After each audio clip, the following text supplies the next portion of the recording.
우리가 계속해서 다니엘 6장을 살펴보고 있습니다. 다니엘 6장을 통하여서 우리는 관료들을 살펴봤고, 다리오 왕, 그리고 여호와 하나님, 그리고 다니엘, 이 네 주인공의 모습을 통하여서 우리의 모습을 발견했고, 또 우리가 본으로 삼아서 추구해야 될 그런 모습들도 우리는 계속해서 살펴봤습니다.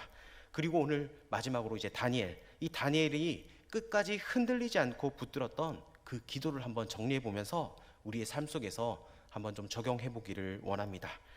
다니엘을 제거하려 했던 그 사람들은 다니엘에게서 어떠한 허물을 찾지를 못했습니다. 계속해서 다니엘의 그 허물을 찾으려고 했지만 결코 그들은 찾지 못했습니다.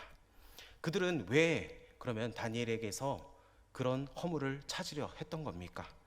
그 다니엘의 실수로 말미암아 그 다니엘을 총리의 자리에서 끌어내리려고 했던 겁니다. 그런데 그들은 다니엘의 허물을 결코 찾아볼 수가 없었습니다. 털어서 먼지 하나 나지 않는 다니엘의 삶이었기 때문입니다. 결국 다니엘이 믿고 있었던 그 여호와 하나님을 믿는 것 이외에는 다니엘을 고발할 구실을 찾지 못했던 겁니다. 그래서 그들은 기도 금지법을 만들게 되죠. 왕 이외의 존재에게 기도하면 처벌을 받게 되는 이 법을 만들어서 다니엘이 이 법은 걸려들 것이라 이렇게 확신을 하게 된 겁니다. 반면에 다니엘을 신뢰하던 다리오 왕이 있었습니다. 다리오 왕은 다니엘이 다른 신하와는 다른 삶을 살았던 것을 알았습니다. 다른 신하들은 어떻게 하면 자기가 그 위치에 올라가서 왕의 권력을 통하여서 부를 빼앗고 다른 사람들에 갈취하고 그리고 뒷공문이 치는 것들을 했지만 다니엘은 결코 그러지 않았습니다. 그것을 안 다리오 왕은 이 다니엘을 신뢰했습니다. 그래서 다니엘을 계속 옆에 두고 그렇게 자신의 그 총리 역할을 잘 감당할 것이라 그렇게 생각을 하고 그리고 다니엘을 그렇게 믿어줬습니다. 그런데 오늘 이 장면에서 다니엘이 이 기도 금지법에 걸리게 됩니다. 그런데 신기하게도 다니엘을 불러서 회유하는 장면이 나오지 않습니다. 다리오 왕은 이렇게 아마 권면하지 않았겠습니까? 아니 지금까지 네가 이 법령을 몰랐느냐? 실수했다 치자 한 번만 한 달만이라도 기도하지 마라. 그냥 창문을 닫고 그냥 네가 하던 대로 골방에서 은밀하게 기도해라. 그러면 어떻게 하든 네가 넘어갈 수 있다. 부탁이다. 이런 부탁을 다리오 왕이 하지 않았다는 겁니다. 왜 그랬습니까? 다니엘이 제안한 이 자신의 제안을 다니엘은 받아들이지 않을 거라는 확신이 있었기 때문입니다. 다니엘의 대적자들도 그리고 다니엘을 사랑하는 다리오 왕에게도 이 동일한 확신이 있었던 겁니다. 다니엘은 어떠한 경우에도 자신의 신에게 기도하는 저 정기적인 의식을 멈추지 않을 것이라는 강한 확신이 있었기 때문입니다. 그리고 실제 그 일이 일어났습니다. 우리 오늘 본문 말씀 10절을 우리 다시 한 번 더 읽어보도록 하겠습니다. 시작. 다니엘이 이 조서에 왕의 도장이 찍힌 것을 알고도 자기 집에 돌아가서는 윗방에 올라가 예루살렘으로 향한 창문을 열고 전에 하던 대로 하루 3번씩 무릎을 꿇고 기도하며 그의 하나님께 감사하였더라. 아멘. 다니엘이 이 세상 나라의 중심에서 엄청난 권력을 쥐고 있음에도 불구하고 여전히 하나님과 사람 앞에 신실한 다니엘로 살 수 있었던 그 비결이 바로 이 정기적인 기도였다는 겁니다. 그렇다면 다니엘의 기도의 특징은 무엇입니까? 과연 다니엘의 기도는 우리의 기도와 다른 겁니까? 어떤 차이가 있을까요? 일단 외적으로 나타나는 기도의 형식을 보겠는데 기도 장소는 어디입니까? 자신의 집에 있는 윗방입니다. 하루에 3번 정해진 시간을 통해서 기도했습니다. 기도 방식은 예루살렘을 향한 그 창문을 열고 무릎을 꿇고 감사와 간구를 드렸습니다. 여기에 보면 중요한 표현이 하나 있는데 바로 전에 하던 대로입니다. 다니엘은 전에 하던 대로 했다는 겁니다. 다니엘은 이 시간에 이런 내용으로 이런 방식으로 기도하는 삶을 정기적으로 반복하며 이어왔다는 겁니다. 다니엘이 반복적으로 하루에 3번씩 기도했다는 내용을 보면서 다니엘처럼 하루에 우리도 3번씩 기도하자. 이것이 우리의 도전이 되길 원합니다. 여러분은 언제 기도하십니까? 밥 먹을 때 기도하십니까? 직장에서 점심시간 때 기도하십니까? 기도하는 게 창피스러워서 숟가락 떨어진 척하면서 슬쩍하면서 그런 기도의 모습을 하고 있지는 않습니까? 여러분, 당당하게 기도하십시오. 지난주에 세례 입교식이 있어서 그 간증하는 자매가 이제 중학생이에요. 중학생이 간증을 하는데 자기는 밥 먹을 때 기도한대요. 기도를 하는데 친구들이 그 모습을 보면서 너한테 최고라고 그렇게 얘기를 한답니다. 여러분, 기도하는 모습만 봐도 여러분 사람들이 칭찬을 해줍니다. 아닌 것 같지만 여러분, 우리 크리스찬은 자부심이 있습니다. 어떤 선교사님이 미국에서 있었던 일인데 자기들 가족끼리 식사를 하는데 거기에 모여서 기도를 했답니다. 하나님 감사합니다. 이렇게 식사를 할 수 있도록 도와주셔서 감사합니다. 이렇게 기도하는 모습을 어떤 분이 봤나 봐요. 그 모습을 보고 자신이 정말 감동이 돼가지고 그분의 그 식사 테이블에 값을 다 지불했다는 그런 얘기를 들었습니다. 저희가 신방을 가거나 할 때 이제 식당을 가거든요. 그러면 이제 식당 가서 기도를 하면은 이제 담임 목사님께서 이제 그 사업장을 놓고도 기도를 해주세요. 그러면은 그 식당 주인이 담임 목사님 가격은 빼고 그렇게 계산은 이렇게 하도록 빼주더라고요. 여러분, 기도하면은 하나님께서 어떤 방식으로든 그 모습을 통하여서 다른 사람이 돌아오든 하나님께서는 그 기도도 받으시고 그 모습을 통하여서도 하나님께서 영광 받아 주신다는 겁니다. 여러분, 여러분의 일터에서 여러분의 가정에서 그 기도의 자리를 지키십시오. 기도하면서 주님 앞에 나아가길 원합니다. 그렇게 할 때 하나님께서 그 기도를 기뻐 받아 주실 줄 믿습니다. 다니엘은 실천하는 사람이었습니다. 기도를 정기적으로 전에 하던 대로 그 습관을 좇아서 하나님께 기도하는 사람이었습니다. 여러분, 우리가 이슬람 교도들을 보게 되면은 그들은 하루에 5번씩 정해진 시간에 메카를 향해서 절하는 모습이 있습니다. 그런 모습을 보면서 우리는 어떤 도전을 받아야 되느냐? 저 사람들도 저렇게 간절히 기도하는데 우리는 예수 믿는 사람이니까 우리도 더 그렇게 기도해야 되지 않을까, 그런 생각을 해봅니다.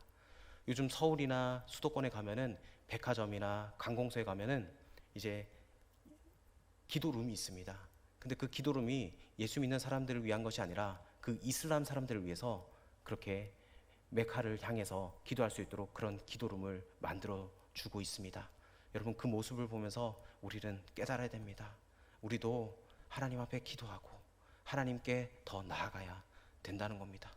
여러분, 우리가 수많은 크리스찬이 있지만 여러분, 우리가 알곡과 가라지, 그 비유에서 우리가 알곡이 되어야 되지 않겠습니까? 예수 믿어도 똑바로 믿고 예수를 믿어도 잘 믿어야지. 우리가 그 습관을 쫓아서 더욱더 예수님을 닮아갈 수 있는 저와 여러분 되길 원합니다. 그것이 우리의 도전이 되기를 원합니다. 그렇다면 이 다니엘의 기도에서 우리가 주목해야 될 특징이 무엇입니까? 바로 그가 예루살렘을 향하여 창문을 열고 기도했다는 겁니다. 다니엘의 기도에서 두드러지게 나타나는 큰 특징이 바로 예루살렘을 향하여 창문을 열고 기도했다는 겁니다. 그는 날마다 예루살렘을 향한 창문을 열었습니다.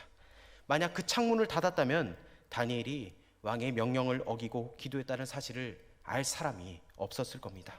그런데 다니엘은 누구나 알 수 있도록 다니엘은 그날도 예루살렘을 향한 창문을 열고 기도했다는 겁니다.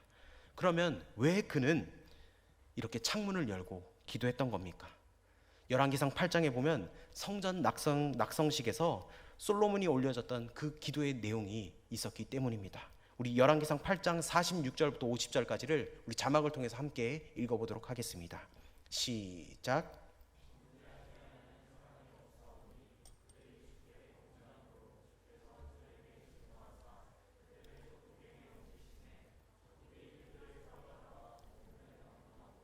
적국의 땅으로 끌어간 후에 그들이 사로잡혀 간 땅에서 스스로 깨닫고 그 사로잡은 자의 땅에서 돌이켜 주께 간구하기를 우리가 범죄하여 반역을 행하며 악을 지었나이다 하며 자기를 사로잡아간 적국의 땅에서 온 마음과 온 뜻으로 주께 돌아와서 주께서 그들의 조상들에게 주신 땅 곧 주께서 택하신 성읍과 내가 주의 이름을 위하여 건축한 성전 있는 쪽을 향하여 주께 기도하거든 주는 계신 곳 하늘에서 그들의 기도와 간구를 들으시고 그들의 일을 돌아보시오며 주께 범죄한 백성을 용서하시며 주께 범한 그 모든 허물을 사하시고 그들을 사로잡아간 자 앞에서 그들로 불쌍히 여김을 얻게 하사 그 사람들로 그들을 불쌍히 여기게 하옵소서. 아멘. 솔로몬의 기도는 이겁니다. 바로 자신의 민족 이스라엘이 범죄하여서 하나님의 진노를 입어 적국에 패하여서 결국 포로에 끌려간 겁니다. 그렇게 끌려간 민족이 자신의 죄를 회개하고 하나님께 용서를 구할 때 이 48절 말씀처럼 주께서 그들의 조상들에게 주신 땅 곧 주께서 택하신 성읍과 내가 주의 이름을 위하여 건축한 성전 있는 쪽을 향하여 주께 기도하거든. 이 말씀 주께서 들으시고 불쌍히 여기사 그들을 구원해 달라는 그 내용입니다. 솔로몬이 이렇게 하나님께 기도하자 그 기도가 끝난 후에 하나님은 솔로몬의 기도대로 응답하여서 약속을 해주셨습니다. 다니엘은 바로 이 솔로몬의 기도에 응답하여 주신 그 하나님의 약속을 신뢰했던 겁니다. 그래서 하나님이 택하신 성읍 예루살렘, 지금은 남아있지 않은 성전이 있던 곳을 향하여서 창문을 열고 이 백성의 회복을 위해 하나님께 기도했던 겁니다. 다니엘은 자신이 잘 먹고 잘 살기 위해서 기도하지 않았습니다. 더 높은 지위에 올라가게 해달라고, 더 큰 영향력을 행사하게 해달라고 그렇게 기도하지 않았습니다. 다니엘은 자신의 민족을 회복시켜달라고 그렇게 기도를 했습니다. 그가 지속 매일의 기도는 이런 내용입니다. 내 조상이 죄를 지었고 그 죄로 인해서 하나님이 우리 민족을 치셨고 그렇게 치심으로 말미암아 우리의 제국의 포로가 되었습니다. 우리가 이 포로에서 벗어날 수 있는 유일한 길은 바로 하나님이 우리를 용서하시는 겁니다. 그래서 솔로몬의 기도대로 행하겠다고 약속하신 그 하나님의 말씀에 의지해서 그 방식으로 내가 저 예루살렘을 향한 창문을 열고 하나님이 택하신 그 땅을 향하여 이곳에서 기도하니 하나님께서 나의 기도를 들으시사 이 백성을 용서하여 주시고 회복시켜 주시옵소서, 그런 기도를 했던 겁니다. 다니엘은 기도를 쉴 수가 없었습니다. 자신의 안위 때문에 하는 것이 아니었습니다. 이 민족 때문에 그는 기도를 했던 겁니다. 하나님의 나라의 백성이 이 제국의 포로가 되어서 사는 모습을 그냥 둘 수가 없었던 겁니다.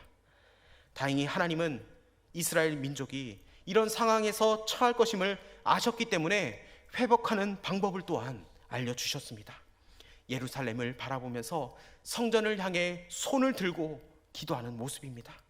이렇게 기도하면, 이렇게 나아가면 하나님이 그 기도를 들으신다고 하셨기 때문입니다. 그래서 다니엘은 포기하지도 않고 물러서지도 않고 끝까지 자신에게 주어진 그 기도를 붙들고 몸부림치고 있었던 겁니다.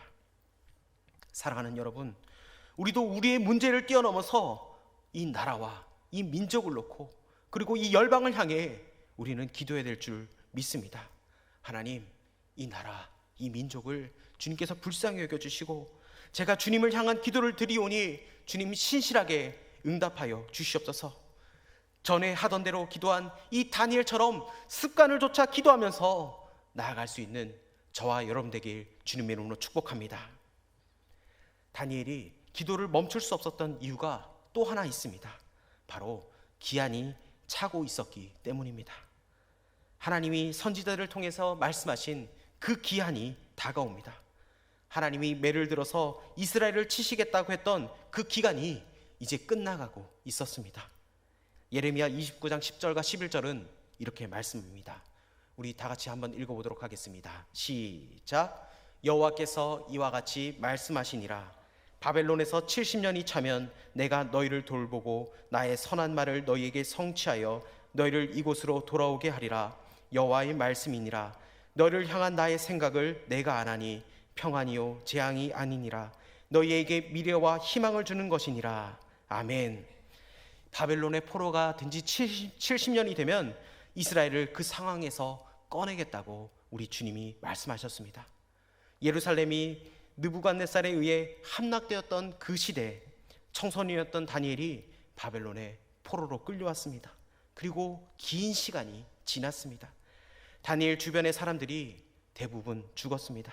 그런데도 다니엘은 아직 살아 있습니다.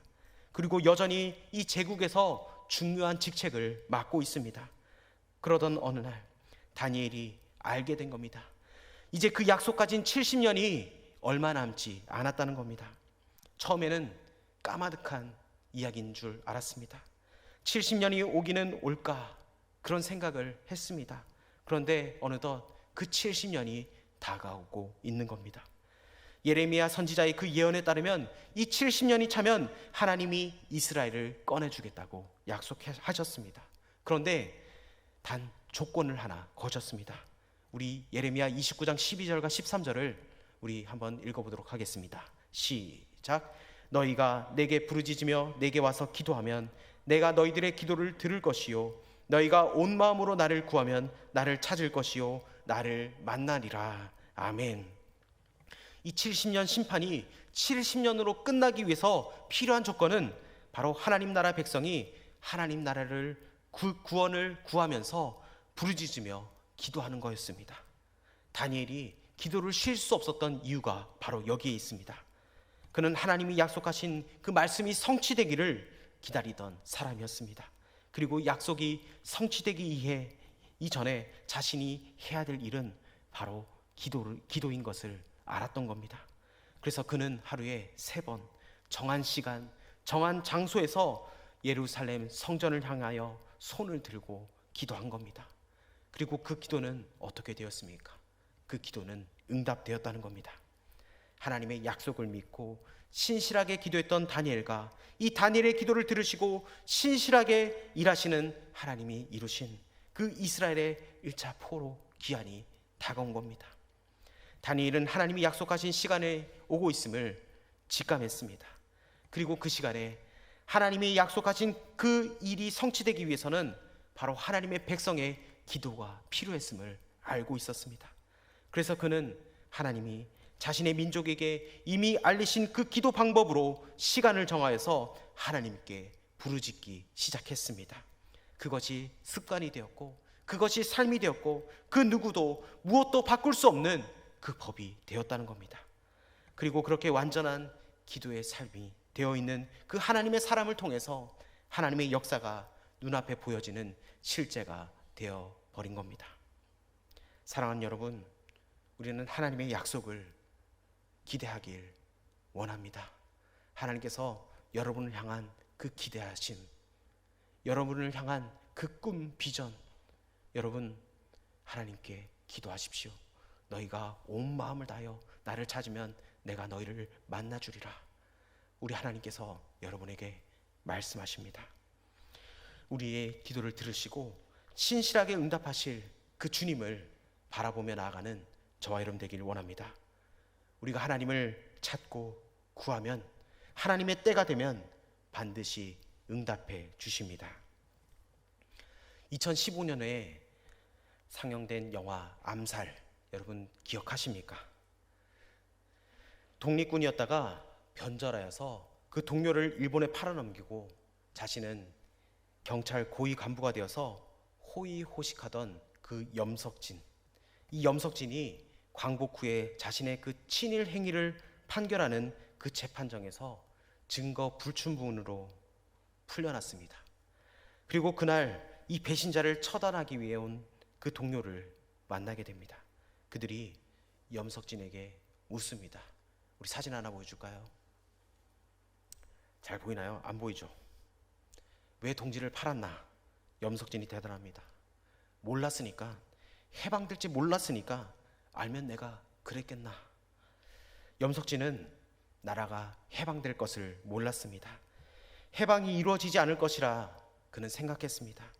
그래서 복잡하게 힘들게 독립군으로 사느니 조국을 배신하고 이 땅에서 행복하게 사는 길을 선택했습니다. 결국 그는 어떻게 되었습니까? 비참한 최후를 맞이하게 됩니다. 어쩌면 우리도 이럴 수 있습니다. 주님이 오신다는 그 사실을 잊어버린 겁니다. 주님이 온 세상의 주인이고 하나님이 주권을 회복시킬 것임을 모르는 사람처럼 그렇게 말입니다. 그 결과 우리도 어쩌면 이 마지막에 염석진이 외치는 그 말을 하게 됩니다. 몰랐습니다. 주님이 오실 줄은 몰랐습니다. 알았으면 제가 그렇게 살았겠습니까? 여러분, 다니엘은 알았습니다. 그리고 그가 그 사실을 알고 있음을 그의 정해진 기도 생활을 통해서, 그 삶의 전체를 통하여서 드러났다는 겁니다. 그는 날마다 하나님이 주신 그 말씀의 근거에서 기도의 자리로 나아갔습니다. 그리고 그 기도의 자리에서 하나님과 대화함으로 하나님의 백성을 향한 그 긍휼을 구했습니다.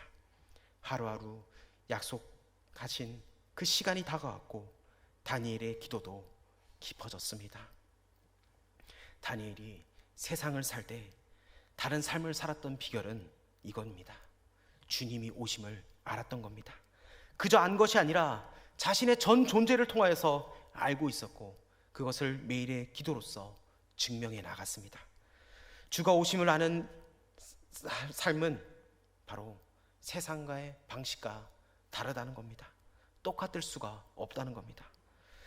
주가 오심을 아는 자의 삶은 나태할 수가 없습니다. 주님의 그 오심을 아는 사람들의 그 호흡은 세상 사는 사람들과 같을 수가 없습니다. 그래서 그는 세상 속에서 세상과 다른 삶을 살았던 겁니다. 그의 비결은 그의 삶의 일부가 된 기도였다는 겁니다. 우리의 삶 가운데서도 이 기도가 뿌리 내리길 원합니다. 기도의 응답을 눈으로 확인하는 그날까지 기도의 사람으로 살아가기를 원합니다. 하나님께서는 우리의 기도를 들으십니다. 우리의 기도를 반드시 들으십니다. 여러분, 기도할 때 의심하지 마시고 하나님의 나라가 이루어질 것을 바라보면서 여러분 믿음으로 선포하면서 하나님께 더 나아갈 수 있는 저와 여러분 되길 주님의 이름으로 축복합니다.